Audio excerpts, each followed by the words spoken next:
Welcome to the Ringer WNBA show. We're back. Free agency has been a whirlwind, and I'm so excited to get into it. I've got Steve Jones Jr. here with us, co-host of the Dunker Spot podcast. We've had Nikias on before. Now we have his other half. How's it going, Steve? It's going well. Feeling good, feeling great. Happy that we could complete and finish the story. Excited to talk about some W free agency and just dive into things, but really happy to be here. Well, thanks for being here. I appreciate you. Let's start with the Indiana Fever. That's a team that we are both very excited about.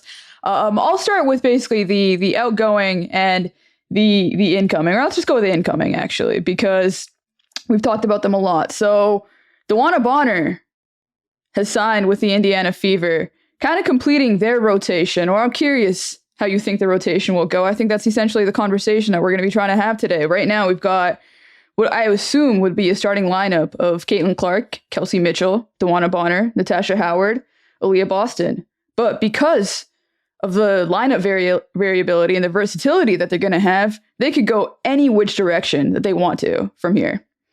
I think that's the key part. Like, I've loved these moves based on, especially if you think about what the Fever found in the back half of last season. And you're adding veterans to kind of help take them to the next level and be like, hey, we know how to win, what it takes to win in this league. I mean, I think Natasha Howard said that in the press conference. She was like, I'm just trying to figure out how to tell them how to practice, how to win, how to lead, how to get to a championship. And I'm sure if you look at the roster and you see DeWanna Bonner, Sophie Cunningham, Lexi Hull, Katie Lou Samuelson, it's like, okay, well, how's this all going to work? Lineup versatility. This is right up Coach White's alley as far as being able to play with two bigs, being able to go small. And if you look at the big picture and the success the Fever found building on this, like we saw what Caitlin Clark did in the second half last season. We saw what Kelsey Mitchell did in the second half last season. We saw Lexi Hull grow. Well, now that spot is DeWanna Bonner. That's interesting.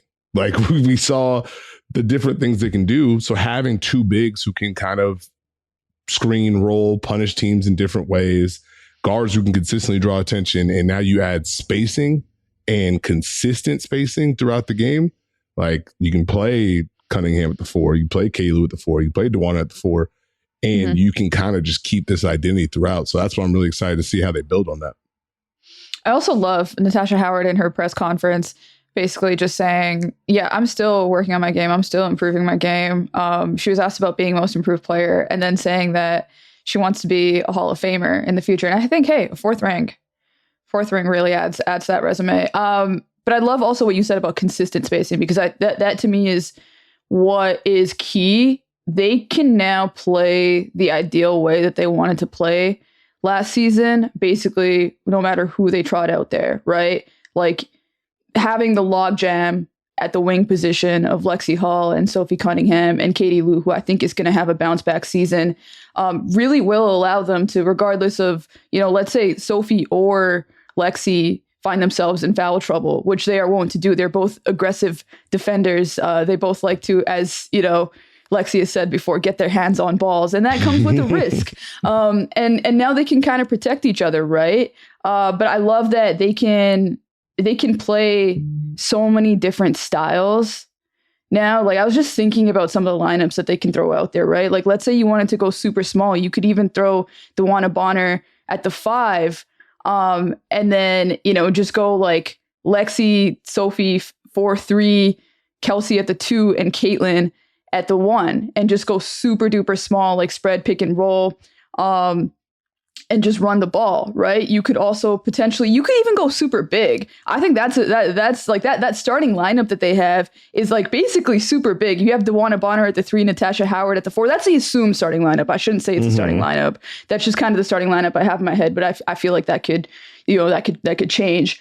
But let's say, you're playing like, let's say a team like the New York Liberty that have just all the size in the world at every position. And they could take advantage of a player like Kelsey Mitchell the way that they did against the Aces and their guards. Now you can throw Sophie at the 2, you can throw Lexi at the 2 for a bit there as well, and to try to ameliorate those types of things. And I also love that this team just really seems to be playing towards Steph White's strengths as well, in terms of defensive acumen and also in-game adjustments, right? Because sometimes you can throw a team like this together and you're nervous about it because you're like, okay, we have all of the pieces, but I don't know exactly how they're going to fit together. But with Steph White, you just don't worry about it because this is somebody who is an expert in-game adjustments and has, trotted out multiple different lineups based on matchups, in the playoffs throughout the regular season, integrating Marina Mabrey into the roster last season as well. This is something that she really excels at. So I do think that she's going to be able to maximize all of the variability that they have. I agree. And actually going back to your point about the jumbo lineup, it made me think the Liberty figured something out where it's like, well, let's put wings and size around Sabrina with our double bigs and we can just figure it out. The Fever, while it's not the same Liberty lineup, can kind of do something like that. So they just wanted to put double big, let's go Boston, let's go Natasha Howard, let's go Sophie and DeWanna. And let's just fly around a little bit. And Caitlin, you just do your thing in transition. It's just Natasha Howard wants to catch all those passes. Mm-hmm. That's where I'm intrigued. We're like, okay, in the playoffs, can you scale up? Can you scale down? Can you kind of figure out some of these matchups? I think that'll be key. But I think with what Stephanie White does and her understanding, I think offensively, what she put in Connecticut to get them to kind of move the ball, they didn't necessarily have all the pieces, but they had the idea, the template. Now you have someone who can consistently get two on the ball, but you have more pieces that understand how to cut, how to move, when to space, when to shoot, how to drive a closeout if the defense is in rotation. I think it's a really good mix. Yeah, I agree with you. It does feel like it's also similarly designed to protect Caitlin and Kelsey as much as possible as well. Like just throwing a DeWanna Bonner, especially, just given the fact that she can guard 1 to 5 into that lineup, just kind of, it gives them the balance that they need without taking away anything. In fact, adding something on offense.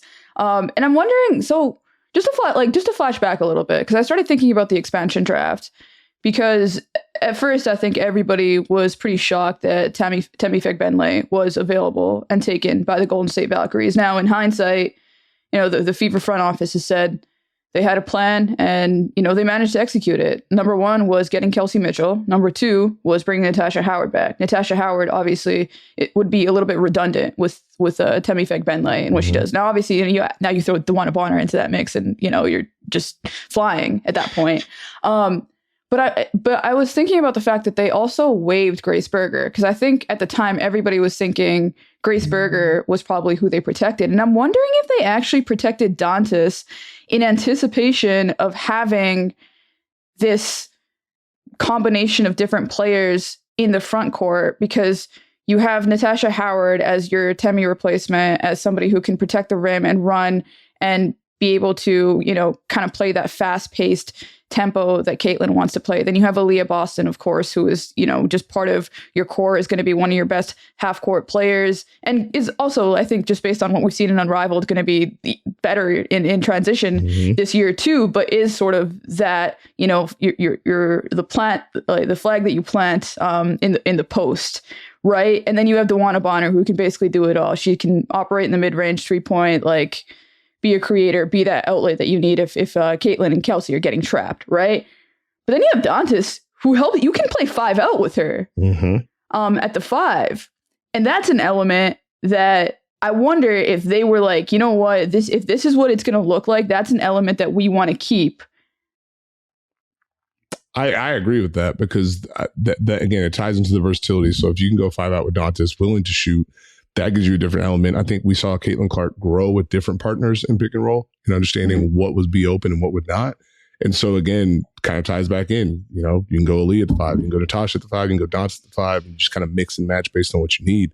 And I think that's where it's going to be really fun to see how much pressure they put on teams and see how defenses try and match up with what they do, because Aaliyah Boston got a lot better as far as making decisions on the short roll throughout the season. Natasha Howard, not afraid to pick and pop, can roll too, will finish, can make good decisions. So now you just have a mix of talent that should enhance and keep the Fever going in the right direction. Yeah, they also, I was looking at their stats inside the paint. I think Aaliyah and Natasha basically both shoot the exact same number on non-paint or non-restricted area paint shots. I think they're both right around that 47% range, both great short roll passers, to the point where I almost wonder if they're going to be the two who have their minutes most staggered against each other if they do end up starting. But on that note, I was curious, like, when you look at all the different lineups that they can play, is there one in particular that you're looking forward to seeing the most? Ooh, honestly, I think the one I'm probably looking forward to seeing the most, if I had to put one together, Caitlin Clark, give me Kelsey Mitchell. Let's go Lexi at the 3, DeWanna at the 4, Lee at the 5. Mm. Let's space the floor. Let's do some versatile things defensively. Maybe we're a little bit smaller, but who's going to guard who? What's going to happen there? I think that gets interesting. The other one I probably would say is probably one of the jumbo ones, kind of you had mentioned.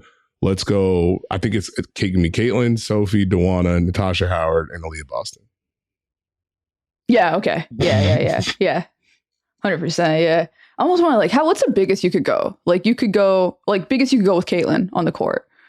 Caitlin at the 1, DeWanna at the 2. Could you go Dantas at the 5, Aaliyah Boston at the 4? And I'm just saying, like, I'm saying for like a very particular matchup, like a Natasha Howard at the 3. Let's say like the Liberty or something are just really out rebounding the crap out of you. Because I really like that you can play DeWanna at the 2. That I think, or just generally have her guard the 2 position as well. Like that to me was one of the most fun things about watching Connecticut, who did have, I mean, for everything that has, gone wrong for them, I think that they had one of the most modern defenses in the W, and it's probably why they pushed a team like Minnesota as far as they were able to. So the fact that the Fever are going to be able to take on some of that DNA, I think bodes pretty well for them as far as, postseason matchup variability. You know what? Now my mind is saying, can we sneak Katie Lou in that lineup? Oh, yeah. Sometimes I forget, Katie Lou's very tall. She has become the sort of great afterthought of this Indiana Fever roster. And obviously she has a contract and she didn't have a great season last year. And I think a lot of fans were wondering if she would still be on the team. But she was also coming back from pregnancy.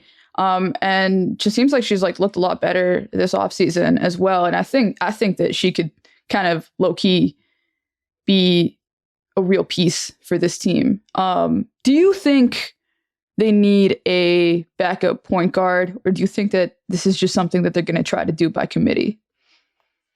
I would assume by committee, and that's mainly because Caitlin Clark doesn't enjoy coming out of the basketball game. She averaged 35 minutes last year. So, I mean, you can go get a backup point guard. Hopefully that backup point guard would understand the scenario. Maybe you want to lessen the minute load. I get that.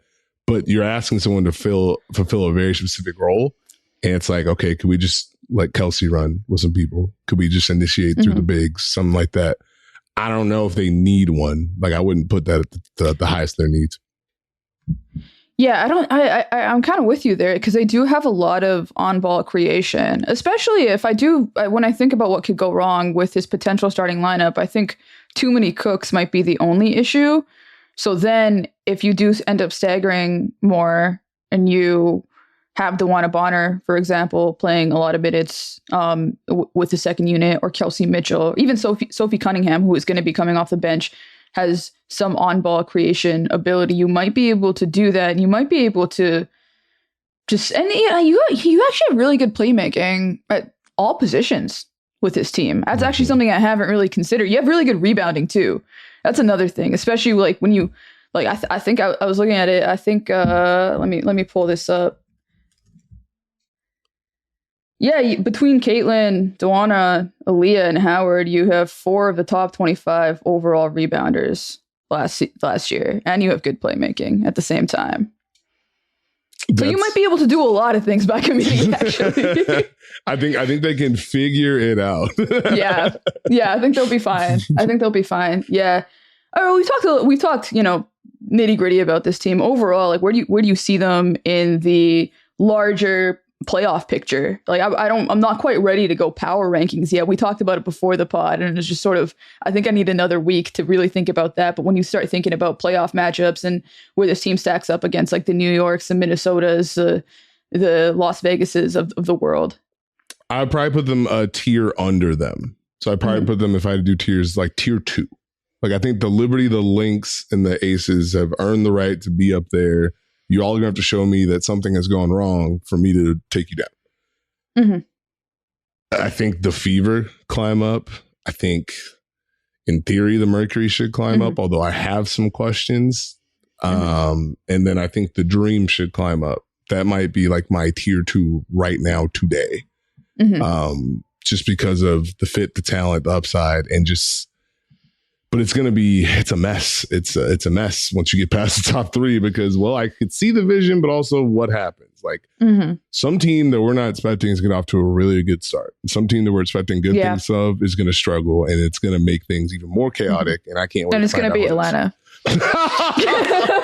Are you not buying into the dream? It's going to be Atlanta. Oh no, we got to hit the snooze. Come on. The dream's going to turn into a nightmare pretty soon. Oh, wow. All right. This is where we're at. Okay. All right. So that does.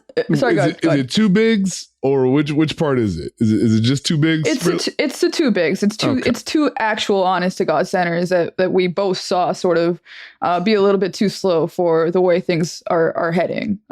So that's kind of where I'm at with it. And hey, maybe that adds up to good regular season results that fall apart in the playoffs. I could definitely see that happening. And also just like the lack of spacing overall outside of Ryan and Alicia. I was looking forward to a context in which those 2 would really be able to cook in space. And while, hey, they're going to have plenty of rebounders for their missed shots, like there is like a Missoula ball aspect to all of this that could work for them. I'm just not really looking forward to seeing what it looks like from an aesthetic perspective. And maybe that's also clouding my judgment a little bit as well. And it just, I don't know. And it's also like there's a bit of like a where does this leave Nas Hillman question for me as well. It just feels like they went out and they just got who they could get.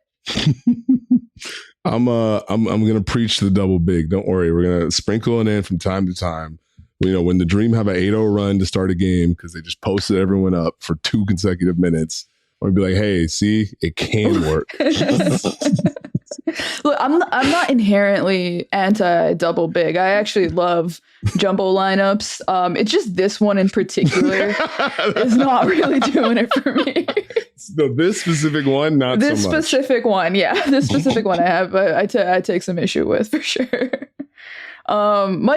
Might lead the W in second chance attempts. Not sure they will lead the W in second chance points, if you know what I'm saying. I understand it. It now. Yeah, that's where I'm at. That's where I'm at with it.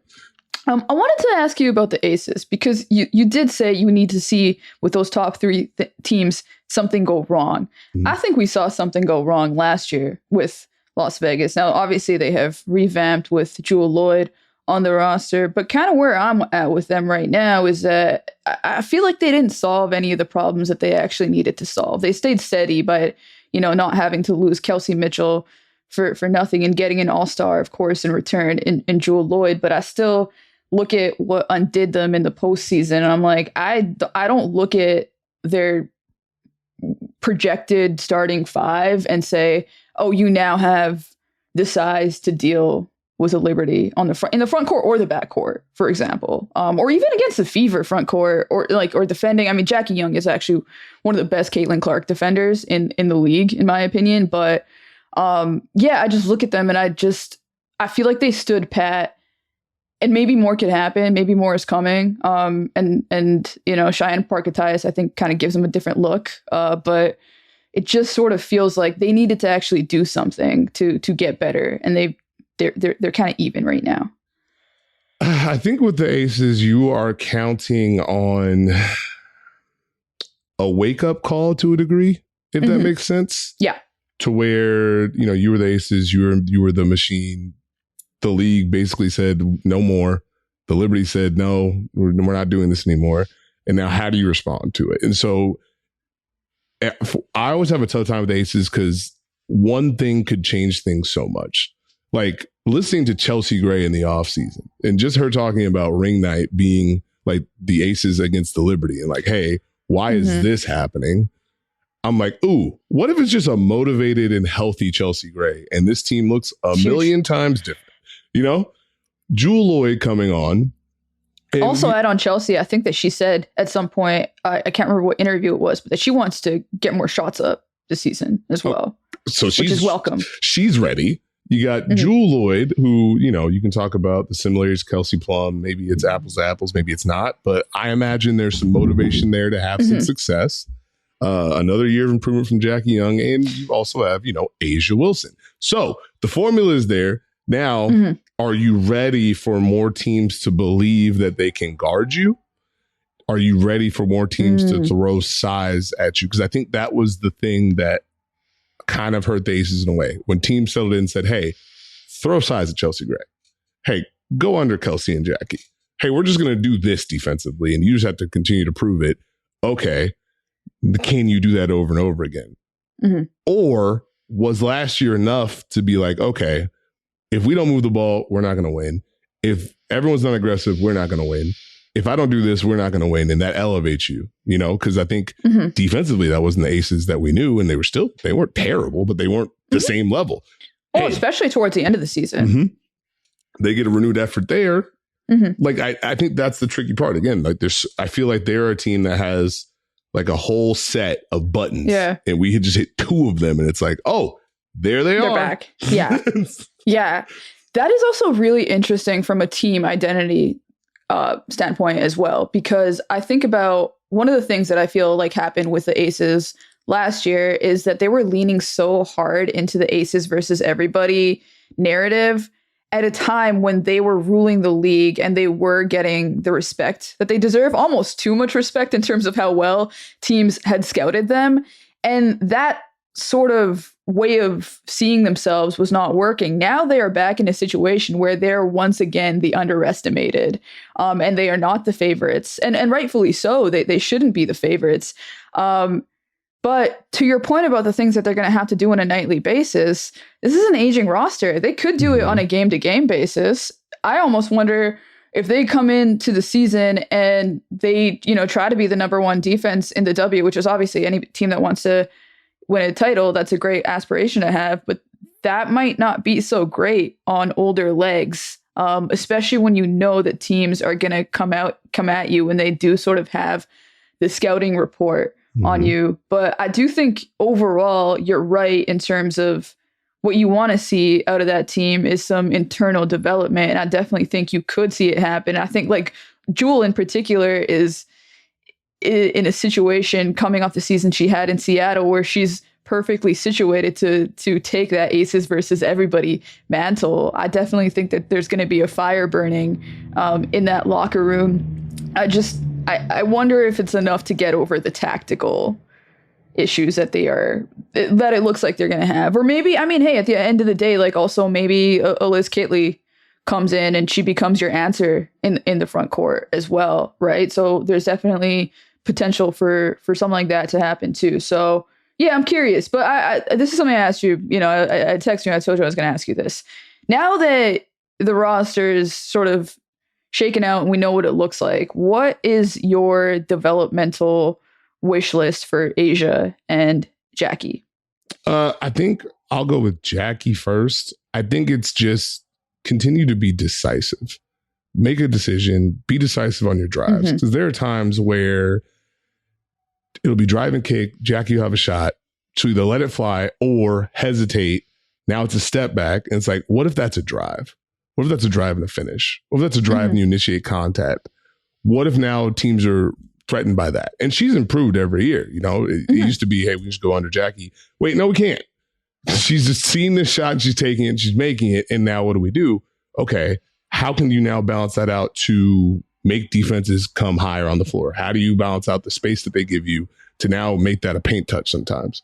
When it comes to Asia, I think it's more just... Wait, on a second on Jackie. So last year, 3.5 free throw attempts per game. Her career high, 3.8 in her first All-Star season in 2022. Is there a number that you'd like to see? Let's see. If I had to put a number on it, let's go with a solid Can we get to 4.5? I like that. That's what I had in my head. Yeah, 4.5 seems like it's a jump. Like it's a 1 point jump from last year. But it feels like it should be doable considering that you are asking her to be running more of the offense. And to your point, making those quick decisions.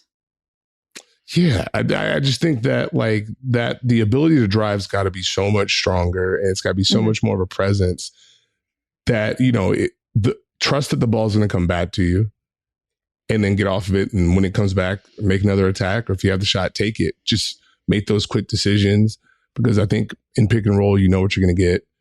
But now, hey, if we can now set high pick and roll for you, and we know we can get more attention, you can create more things. You can get in the paint. We can collapse the defense that way. That only helps the Aces. Mm-hmm. High pick and roll overall is something I want to see more from the Aces in general. Asia. Let's build on last year. Let's see what we can do, because the fun of it was, hey, you don't know where Asia's going to be. She's going to be coming off screens. She's going to be posting up. She might initiate.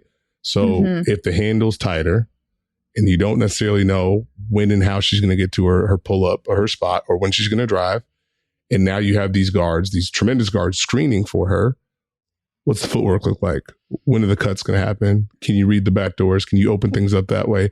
Can you continue to be more unpredictable, as great as you are? Because now that adds a layer of, well, there's not really much you can do with me. You just kind of have to hope I make the wrong decision or I miss. I think that's probably the last topper, I guess. I guess you could say threes if you want to, but I don't know if it's needed. I think she's got a really good balance, because what do you do with A'ja Wilson? Especially, if those elbow catches are a little tighter, jab and jump shots there, drives there. Now I'm coming off screens, curling, kicking.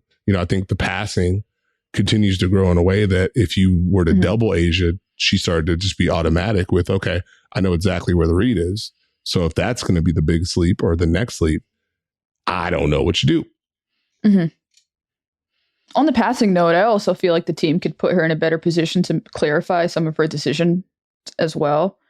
When she is doubled, sometimes I felt like she was doubled in face up and post up situations in which there just wasn't that clear and easy outlet. And you kind of know that she's going to get hit with that double team. So I'd like to see that. On the 3-pointer note, I'm with you. Like, hey, look, if you're A'ja Wilson and you want to add a 3-pointer in your pick, like, hell yeah. hell yeah, and it's been something that's been slowly coming along too over the last few years.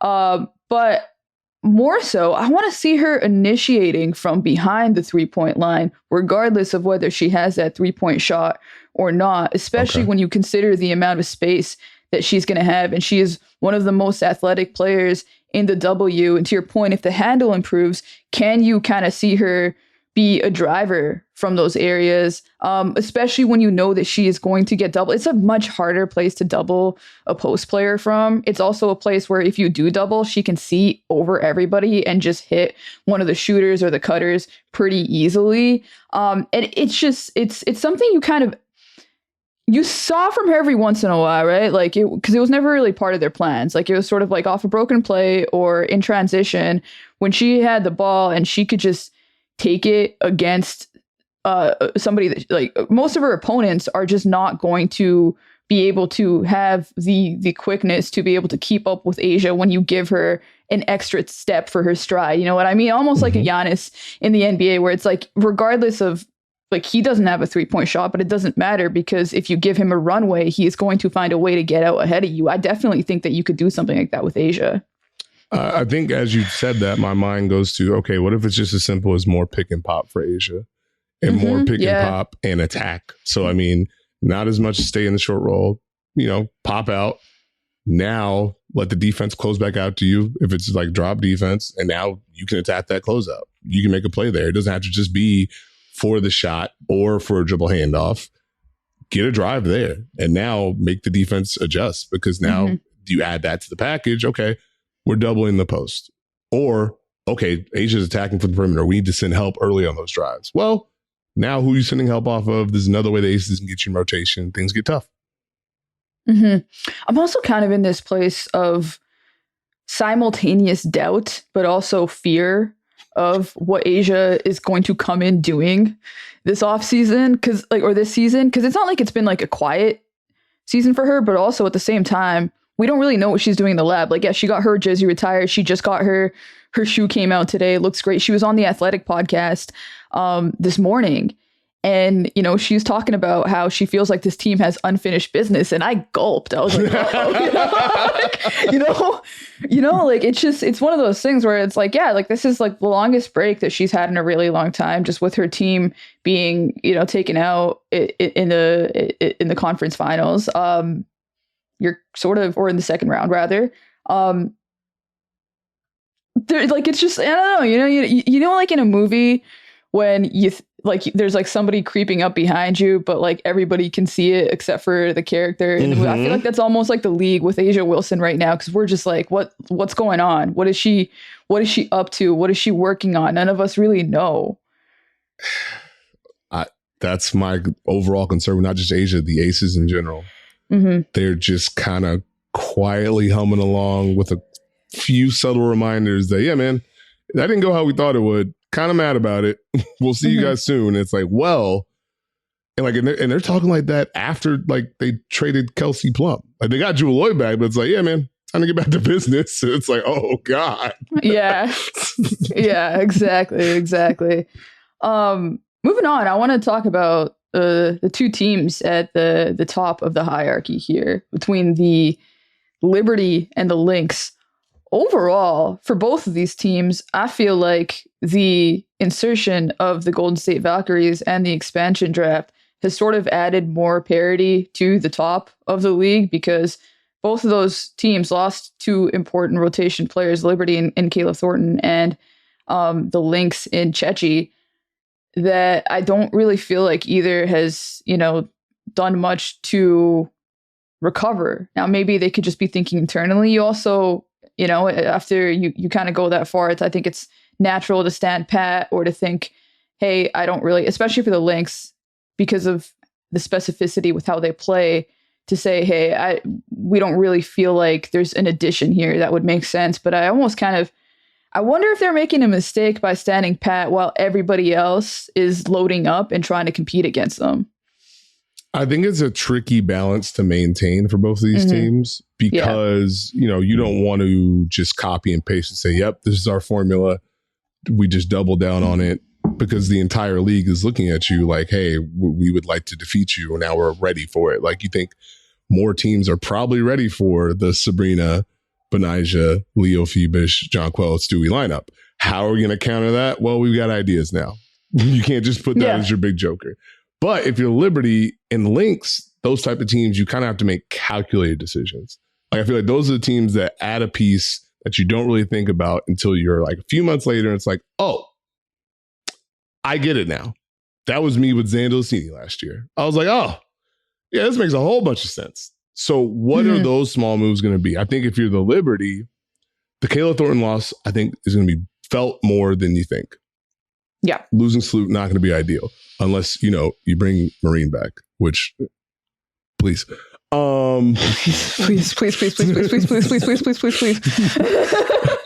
But then if you're looking at it, you're like, hey, that's right, we did get Rebecca Gardner. Maybe that helps us out a little bit. And then, you know, let's see what we can add that makes sense for us, because I think you're counting on some version of development, and also how much playing time is available. Like, do you just open up more room for Sabali to kind of get some more minutes? You know, does Kennedy Burke continue to have an impact? Is that kind of the route you go, where, okay, we now just have she could play a bigger role.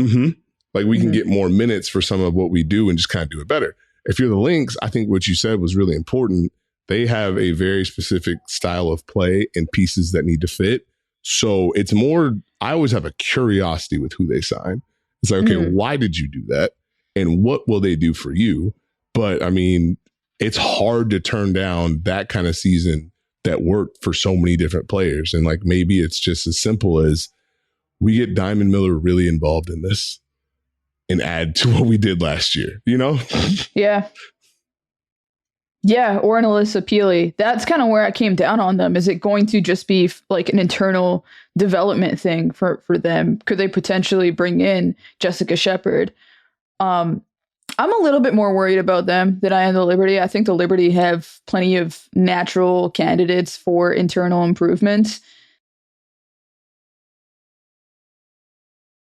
that can fit into that Kayla Thornton role. I think the Lynx, they kind of escaped Connecticut by the skin of their teeth when it came to the size deficit there, and it was clearly an issue against the Liberty. And now to lose a front court player in Chechi who kind of did a lot of the things that you need for that system, I don't know. I don't want to doubt them, because I think like they kind of have the similar sort of situation that the Aces have, where they're going to be very angry. And we know how good that starting lineup is. Nafisa Collier has looked incredible and unrivaled. I think she's going to take her game to a new level this season, could potentially be gunning for that MVP spot. So they're still, to me, like the number 2 in the league right now. But I just think about how thin that front court is, and it worries me. It worries me. Hey, in Dorka we trust. What if it's a Dorka leap? It could be. It could be. But that, like, the way that they play, they have to have depth because of how many fouls they're going to pick up, especially when it comes to Alana Smith as well. So how much are you putting on Dorka? Because I think like being able to make those quick rotations in the lineup, quick, bench rotations was what kind of played into them being able to make quick rotations on the floor. There we go. We brought it home. So yeah, I mean, I talked about this with Mark Schindler before Rebecca Allen ended up with Chicago, but I felt like she would have been a perfect pickup for them as somebody who could have kind of slot in and made sense with what they do. She's obviously not on the board anymore, but do you feel like there's anybody that they could go and get, whether it's right now or like to your point in the midseason? I mean, I have ideas, but then it's like, okay, how many minutes would it really work? Like, what would that look like? Like, if they could have got like a Monique Billings, I feel like that would have been really fun, but unfortunately, you can't. So it's like, well, you don't need guard play. I think you're fine there. Do you have the big that has the kind of skill set that's going to allow you to have that kind of trust? I mean, because you went and got Maisha Hinedown for a reason. You can't, there's no other copy paste right now. So I'm just like, no, and that didn't work out for reasons that we just talked about. So that's where the style of play can make things a little tricky, because this part of it could work, but if this part of it doesn't, then are we just going to go back to our other options? Yeah, that's kind of it's kind of where I'm landing on them. So, and I don't know, it's just, yes, I'm nervous. I think you can tell from my body language I'm a little bit nervous about them. All right, let's talk about Phoenix, who probably should have talked about a little bit earlier, given everything that they've been able to do. But the Phoenix Mercury super team has come to be, and I am very curious about how they fill out their depth. Yeah, that's going to be a real tricky thing for them. It's kind of wild to pivot from Diana Taurasi, Brittany Griner, Kalia Copper, and Natasha Cloud to Ka, Alyssa Thomas, and Satu Sabali. And you do all that, and we still have the question of, well, who else is going to play for this team? Well, right now, given that question, my question is really, are we even pivoting away from Diana Taurasi? I mean, that's her choice at this point. But right now, there is a very clear place for her in this rotation, the starting lineup. I'm not going to lie. If I'm those three, I'm knocking on Diana Taurasi's door and being like, hey. Every damn day. You got one more in you, right? Like, you got one more in me. You got one more in you, right? So I think they're just going to have to continue to be really smart around the edges and the margins to find what they need. Like, I think being able to add a Sammy Whitcomb makes a lot of sense. Number one, obviously, just a good pickup. They need players. They need talent. Veteran presence, knows what to do. And they need shooting. And so it was one thing. You look at last year, of all the players for the Mercury that shot over 30% from three, I made it a low bar. Only 3 were over 35%. One of those was Brittany Griner, and 5 of the 7 over 30% are not there anymore. So you kind of need some pieces. And I think you're kind of hoping that you can get like Okay, Kalani Brown, that works. Like, Uzun, that works. Can we just find players that know their role around what we do and hope we can stagger enough? That gets tricky because we saw last year, one of my biggest concerns was, okay, I think I believe and understand the talent that you have. What happens when you sub? What are you running? Can you still get to the same stuff? Now, I think having Satu and Alyssa Thomas helps because they're kind of aliens in different ways, you know? Like AT there's a lot. If you stagger, you can kind of continue to play the same way. Like you can give Ka her unit. You can give AT, hey, you're at the 5, you're at the 4, running through you. Satu going off screens. It gets interesting there. I was fantasizing about this team on last week's pod, but I was doing it in the context of assuming that at least Ty Harris was going to be on the team and that potentially DeWanna Bonner was going to be on that team as well, which would have, solved all the problems that we're talking about right now. That has not come to be. And it kind of makes me, it makes me wonder about the process of trading for Satu and sort of the Ishbia of all of it, because I think that there was a world in which they could have probably traded that 2027 first round pick and then not had to give up Ty Harris and then been more of a win now situation, but then obviously really, really mortgaging your future for this season. And I'm not saying that would have been the right move. It's just interesting to me that they potentially lost out on some depth in exchange for keeping that pick. In the same token, they have that pick, and Ishbia has been known to be a wheeler and dealer of first-round draft picks in the other league in which he is an owner. So that's still a piece that's out there for them to potentially use, or maybe the fact that they didn't deal it in the Satu deal means that they're not going to trade it, which I think is probably the move, but it does hurt them a little bit in the present. Is there any specific player or type that you would like to see the Mercury try and get, or is it just try your best? I mean, I think given who is left on the free agency board, I think Mercedes Russell would be kind of interesting for them. But yeah, like we're talking about players on the margin at this point here, right? I do think, to your point, shooting is important, but like the big thing to me is that they had problems at the 4 all year last year. And I think Satu, can help with that, kind of toggle between the 3 and 4, but then it's sort of like, okay, now you have a problem at the 3 instead. So I think that like wing 3-4 position is something that could just use more depth overall. But I'm not sure who the player is. I think I'm right there with you. So it's like, okay, I get the vision, but I need to see what else this looks like so I can kind of buy in all the way. Yeah, I'm with you. It's weird. I was very excited about this team, and the more that I've thought about the depth around them, I haven't completely decided. I'm very excited to watch them play, but I just think about their long-term viability in the postseason. I think that they're going to be pretty scoutable.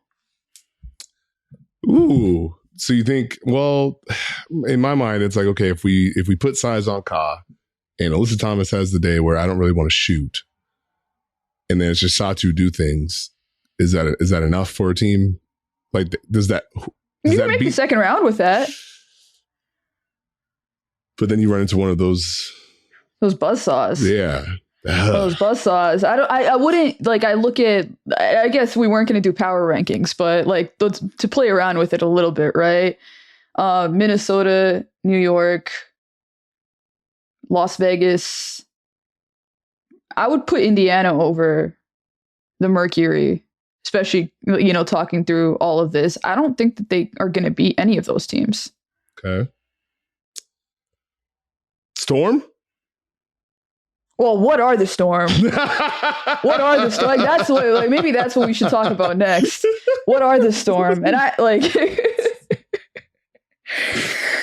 gotta think. By the way, I gotta thank Twitter user CC22_Clark for this suggestion of kind of doing a bit of a dive on the Storm, because they could go in any different direction right now, and could actually be an interesting trading partner with the Connecticut Sun, because the Connecticut Sun are like halfway through a fire sale right now, it seems, and probably have some players, Marina Mabrey in particular, who's a great shooter, who, you know, would provide exactly what Seattle needs, that could potentially make some noise on Seattle. But right now, as we are recording, they've got Skylar Diggins-Smith, Gabby Williams, who's been cored, Nneka, Ezzy, Jordan Horston, Lee Uero, and Nika Mule on the roster.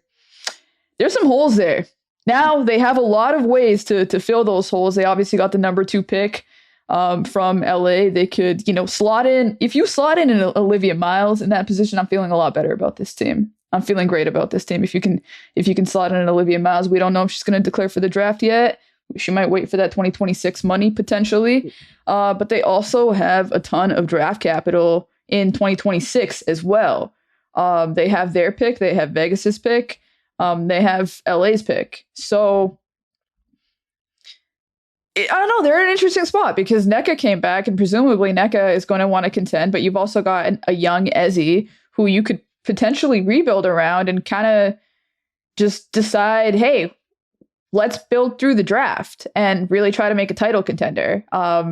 And we are a franchise that wins titles. And the way that we've done it in the past is by building through the draft. We're going to do that again because we don't really need to be in the mix. Like, who cares about being in the mix if you're a Seattle, right? Like, you want to be one of the teams that's up there, and they're not up there right now. Yeah. Do we like that they've maintained as much as they could to a degree, considering Jewel Lloyd wanted to go and said, okay. Oh, absolutely. They come out as huge winners. We gotta try and do this, but we also need to keep this up because we got facilities, and we want to make sure when it's time, when everyone's a free agent, don't forget about us. We got some things cooking over here. So I'm intrigued. Honestly, if I'm Seattle, I would just call Dallas every day. Every damn day. Just, hey. Every damn day. Just checking in. Any thoughts? Hey. Hi. What's going on? That number 1 pick, though? Yeah. How you feeling about that? I would just be sending them Olivia Miles footage. Be like, pretty good, huh? Yeah, right. Right? Like, you guys could take her number 1, or you could potentially, trade with us, and all of a sudden Paige Beckers might feel a little bit better about declaring this draft randomly. You don't want to deal with that. Come on. Yeah. Let us take the no for you. You want players that want to be in Dallas. You want players that are going to buy into this new culture you're building. Yeah, let us take her off your hands. We'll handle the no for you. Don't even worry about it. Plenty of options too. Yeah. You don't want those TikTok dances. No, you don't want any of that. Come on. That's not ready for that. Come on. Be honest. Yeah. On that, so would you kind of try to go the middle route right now? Is where you're kind of at? Yeah. I like where they're at. I mean, it's depending on, the Gabby Williams thing, as far as does Gabby want to do the thing, or does Gabby turn into something else? Who knows? Yeah. But other than that, I think you're fine. Run it back. See what you can do. I mean, especially with the Sun kind of going backwards. Okay. We're talking about Dream. We're talking about Mercury. The Storm were pretty good last year. And so what if they just get a little bit better in a different landscape and they're in that 4 seed or something like that? Would you think that they could, do you think they'd have to make a move right now to get better? I mean, technically, yes. But if you're saying there's more room, it's going to count on a lot of Jordan Horston. You have Skylar, another year stronger, who's looked good and unrivaled. And you have Nneka. So we have pillars. We have talent. We know what we can do. Is that enough to kind of be the competitive, frisky team that people don't really understand how good they are? I don't know. Yeah. I don't know. I almost feel like a bit of a step back feels inevitable, just given the way that everybody else is powered up. And the way that they've come out the best that they possibly can from a trade request and are actually pretty well positioned. But I think in the immediate present, I don't see them as much. I made fun of Atlanta, but I feel like Atlanta will probably win more games than them. Really? Probably. Actually, no. No. I'm gonna walk that back. No. Okay, let me think about this. Yes. So I gave you my top 4. Then I'd say Phoenix is number 5 within that, and then probably 6, right? But I think that's actually a good spot to be in if you make the playoffs and you're still competitive and you're first round out. But you're still like picking a good spot in the first round. I don't hate that. I don't hate that at all, you know? I'm picking up what you're putting down. Yeah. Yeah, is that where you're at with them? Are you a little bit higher on them? Would you take them like maybe 5th, 4th? I think they have the ability to maybe go up, but I would probably slot them in that 6 range. Yeah. Just have no shooting. I guess the only thing that would really mess with them is how good are the Wings and how good are the Sparks? Oh yeah. Like how are those teams? The Sparks could be, yeah. Are those teams just better? And now you're kind of slotting around with them to a degree. And if you're the Sparks, you're doing everything you possibly can to make the postseason. Yep. Dallas is still in that place where we have questions. Dallas could, DeJounte. Dallas had a great offseason. Dallas had an awesome offseason. I'm just curious if it's over or not. Can't be more over than last year, right? No. But I mean, look, this is a pretty sick incoming though, to have DeJounte Carrington, Ty Harris, Melissa Smith, Kiki Herbert Harrigan, the number 12 pick, and then swap rights in 2026. And then you're outgoing to be Satu, Kalani Brown, Sevgi, JC Sheldon. Yeah, I think that's it, because the number 8 pick was just with him for like 5 seconds. Mm-hmm. And the biggest loss there is Satu, who, missed a chunk of last season.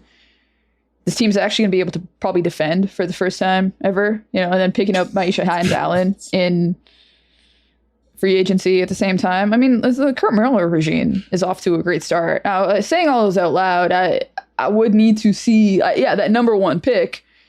If you're going to throw in a Paige Beckers, is that better than Seattle? Yeah, how far up do they climb? You know what? I'm leaving Seattle at 6. I feel comfortable with that. Seattle at 6. Sparks at 7? I'm not against that. Okay. I think Kelsey Plum's going to have a year. Oh, yeah. She's absolutely going to have every reservation I have about the LA Sparks making that trade has absolutely nothing to do with Kelsey Plum. It has everything to do with that number 2 pick. Olivia Miles. That Olivia Miles pull-up 3-point percentage is what is making me nervous about that pick. And then I guess we're doing power rankings. We did it. I guess we're doing power rankings. Between the Wings and the Sky then for that final playoff spot, right? That gets interesting because I think the Sky have done some things. Mm-hmm. I would like to see who the Wings select. I'd probably give the early advantage to the Wings. But if you're telling me you got 2 bigs, you got Sloot, you got Rebecca Allen, like I'm intrigued. Mm-hmm. I'm very intrigued. Potentially a Sonia Citron, throw that in there. Yeah, I'm very intrigued by the Sky kind of quietly building something up there. Now, what incremental improvement? What about the Mystics? Thanks for setting me up for that, because I almost forgot. Oh my God. I am so goddamn annoyed by this team. They have done nothing. They have been the most silent team. I was tweeting about them last night. I called them the NPCs of the WNBA because we can go back to 2 years ago now. Like, you guys are so decrepit as a franchise that not only does one of the best players in the WNBA in Elena Deladon say, "Oh, you guys cored me. I would rather do woodworking. I'm out." Like, I'm good.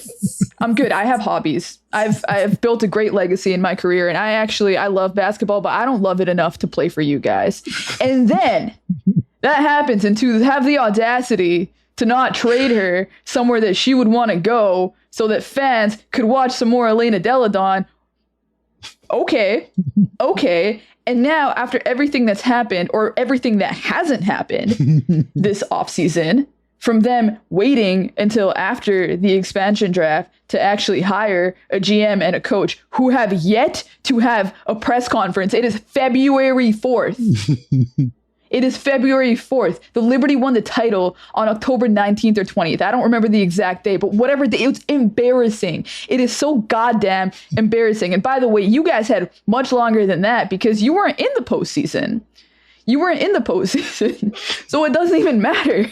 It doesn't even matter what day that was. It's awful. It's awful. And it makes every single decision make sense from Julie Van Loo to now you have this team that, by the way, has a lot of talented players on it. That's what pisses me off the most. Because it's kind of like, either shit or get off the pot at this point. You have a Brittany Sykes who would be an awesome player for a contender with her defensive ability, and just is like a one-woman transition show. Like if you want to add like 5 fast break points to your offense, just go get Brittany Sykes. Shakira Austin is is a fucking star and is one of the best rebounders in the W. You have young, interesting players like a Jade Melbourne. Like, you have players that could actually be productive somewhere else that you just aren't doing a damn thing with. And I'm just wondering if there's anybody even at the phone. Like, if somebody wants to inquire about Asika Kone or an Ariel Atkins, is anybody picking up the phone there at all? Are we gonna have to wait until the NBA deadline to hear anything from them at all? Do not disturb. I would love to see Steph Dolson spacing the floor for a team that actually cares about who's spacing the floor. They have pieces. They have pieces, and they say that they are going to go the Wizards' direction, basically, of getting rid of all of their players and tank. But I've yet to see it. Go get them then. Go do something. It's just like we give the Connecticut Sun so much shit for their practice visit, as we should. I'm fine with that. At least the Connecticut Sun got on the phone and tried to get something for all the players that walked out that door. Yes, you lost all of your starters, and you kind of have JC Sheldon and the 12th pick to show for it. And, you should probably be shipping out Natasha Cloud and Marina Mabry for their own sake. But at least they are doing something. What if the end result is the Mystics get Marina Mabry? How? If you can't make a one-way trade. And also to help out, it says the new introductory press conference is scheduled for February 12th. So a week after the trade deadline in the NBA. I don't think I helped. I don't think so. In fairness to them, they delayed it because of the plane crash. But the thing is, they should have had the press conference like way before that, because they should have hired their new people way before the expansion draft. So, yeah. That's where I'm at on the Mystics. As a team, though, like if they just bring back the team that they have, like, yeah, that's like the 9th or 10th seed, probably. No playoffs for the Mystics? No defense? No. Doesn't feel like it. Okay. They feel like exactly who they'll be, like who they were last season. If they just keep up this roster, like it feels like they'll probably just be on the bubble for the playoffs next year as well. And that's where you want to be, You want to be mediocre and not necessarily go for the number 1 pick and not make the playoffs either. That's always where you want to be as a franchise.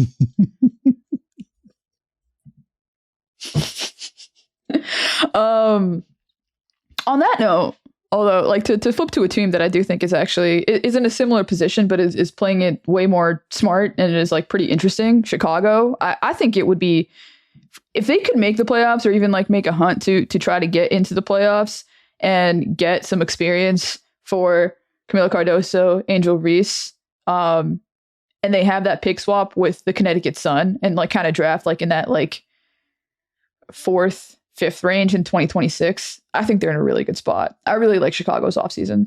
I think again they've got pieces. They got a mindset. They got a vision. I think the bigs will be better. I think Sloot will be free and will be able to drive and dribble and make all the passes she wants to her heart's content. Mm-hmm. They were only 2 games out last year. I mean, I wouldn't be shocked if they make a move, but they're gonna have to. Can they shoot? Potentially? We're just hoping on Kia Nurse and Rachel. Like, can they shoot? Do we have any shooting? Rebecca Allen, please. They have a little bit of shooting. A little Rebecca Allen, a little like I'm slotting in Sonia Citron. I just am at this point. It just feels like that. It feels like natural. It just feels like what's gonna happen. Sloot. I think Onion Wary is gonna have a big year as well. Maybe some Dana Evans internal improvement as well. And Camilla just looks like a killer overseas right now. That really. I think they should be chasing it, and we'll see if they make it. But I think going for that 8 seed is a move. It's not bad at all. If you had to pick one, Sparks are. You think the Sparks are in? Oh no, the Sparks are going. The Sparks are in. The Sparks are in. Yeah. I think the Sparks are in, and then the eighth is probably like Dallas. Wait, we have Atlanta. Atlanta's is a team that I have not mentioned. Oh yeah, you skipped over Atlanta. I skipped over Atlanta. I had them a little higher than you did. I'll put it that way. I mean, they're too good. They're too good to not make the postseason.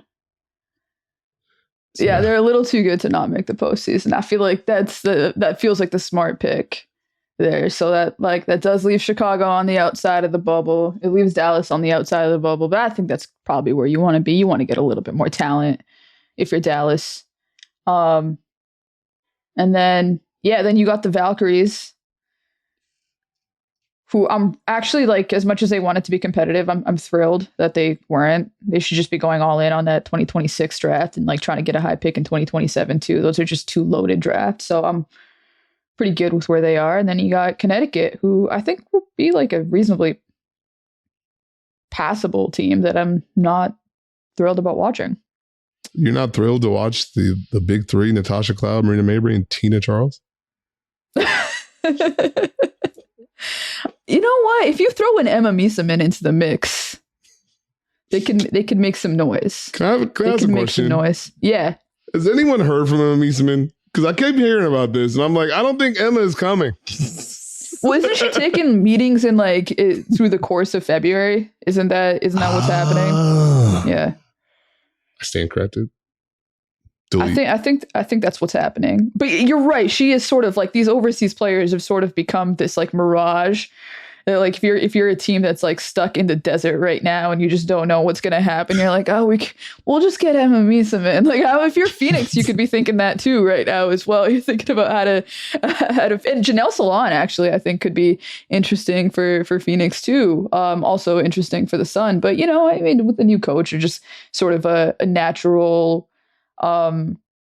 fantasy fit, a natural talking point for people like you and I don't even know if it's possible, but I think the funniest possible ending is Emma Miesemann just goes to the Lynx. Oh my God.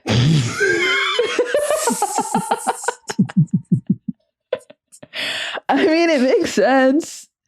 She does fit into the things that we're talking about with the Lynx that they need. I could see it.